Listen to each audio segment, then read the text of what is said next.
Hello everyone. In this video, we will try to understand section 40 of the Sale of Goods Act 1930. सबसे पहले इसको हिंदी में read करेंगे, then we will try to understand it in English. जोखिम जहाँ की माल का परिधान दूर के स्थान पर किया जाता है, जहाँ की माल का विक्रेता अपनी ही जोखिम पर उसका परिधान उस स्थान से भिन्न स्थान पर करने का करार करता है जहाँ वह माल विक्रय के समय है वहाँ। ऐसा होते हुए भी क्रेता जब तक कि अन्यथा करार ना हो उस माल में ऐसे क्षय की जोखिम उठाएगा जो अभिवहन के अनुक्रम में अवश्यमेव हुआ करता है। Now let's try to read it in English. Risk where goods are delivered at distant place. तो जहाँ तक टाइटल से अगर समझने की कोशिश करें तो रिस्क की बात हो रही है। रिस्क कब? जब किसी गुड्स को डिलीवर करवाया जा रहा हो किसी ऐसी जगह पे जहाँ पे दूरी देखने को मिल रही है, जहाँ पर एक डिस्टेंस देखने को मिल रहा है, यानी कि जहाँ पर कॉन्ट्रैक्ट ऑफ सेल फॉर्म हुआ है वहां पर वो डिलीवरी नहीं हो रही है, कहीं और हो रही है। तो वैसे केस में रिस्क किसका होगा, उससे रिलेटेड है section 40। Now let's try to read. Where the seller of goods agree to deliver them at his own risk at a place other than that where they are when sold. कि जब seller खुद पे वो responsibility लेता है delivery की, कि हाँ मैं ये जो प्रोडक्ट है, ये मैं जो ये गुड्स है आपके उस स्थान पे उस प्लेस पे पहुंचा दूंगा, वहां पर सेलर क्या कर रहा है, रिस्क ले रहा है।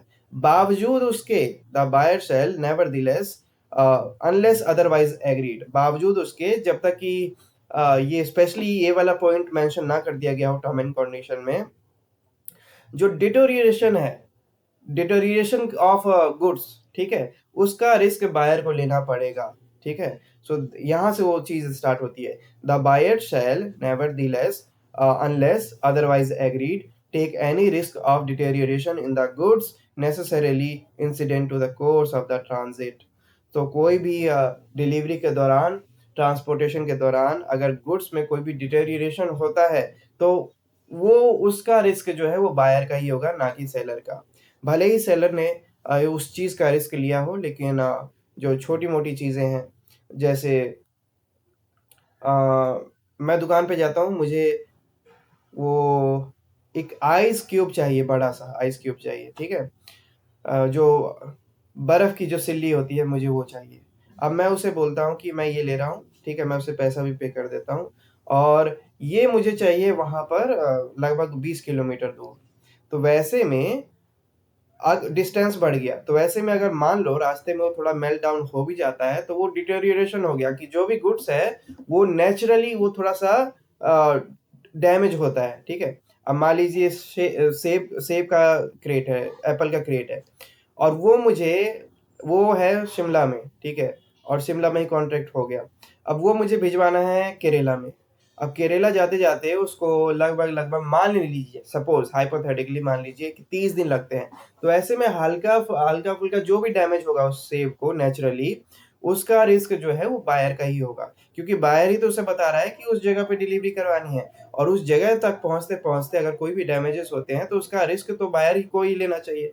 This is what section 40 is reminding अस, कि ठीक है, सेलर किसी भी गुड का रिस्क ले रहा है, ठीक है, लेकिन उसके बावजूद अगर डिटेरियोरेशन होता है किसी गुड्स में तो उसकी जवाबदेही, उसका जो रिस्क है वो बायर को ही उठाना पड़ेगा। This is what section 40 is saying. Where the seller of the goods agrees to deliver them at his own risk at a place other than that where they are when sold, कि जहाँ seller जो है वो जो goods को बेचता है वो एग्री हो गया है एक प्रोडक्ट को ऐसी जगह डिलीवर करने का जहाँ पर कॉन्ट्रैक्ट ऑफ सेल फॉर्म नहीं हुआ था, उसके अलावा कोई दूसरी जगह है, और वहां पर भेजने के लिए सेलर एग्री हो गया कि ठीक है मैं अपने रिस्क पे भेज दूंगा, बावजूद उसके buyer shall nevertheless unless agree otherwise agreed, कि जब तक कोई दूसरा टर्म एंड कंडीशन स्पेशली इससे मेंशन उसमें कॉन्ट्रैक्ट ऑफ सेल में मेंशन ना कर दिया गया हो, दोनों पार्टी के द्वारा एग्री ना कर दिया गया हो, जनरली वो जो डिटेरिएशन इन द गुड्स है उसका रिस्क जो है प्रोडक्ट के डैमेज होने का, नेचुरली डैमेज होने का, जैसे केला है, केला खराब हो जाता है तो डिलीवरी के टाइम अगर वो डिस्टेंस ज़्यादा है तो वो नेचुरली होगा, तो उन सब चीज़ों का रिस्क जो है वो बायर का होगा। बायर उसको बायर ही एलिजिबल होगा उसके लिए। ठीक है, so this is what section 40 was saying, and we will discuss next section in our next video. Till then, have a good time. Bye bye. Thank you.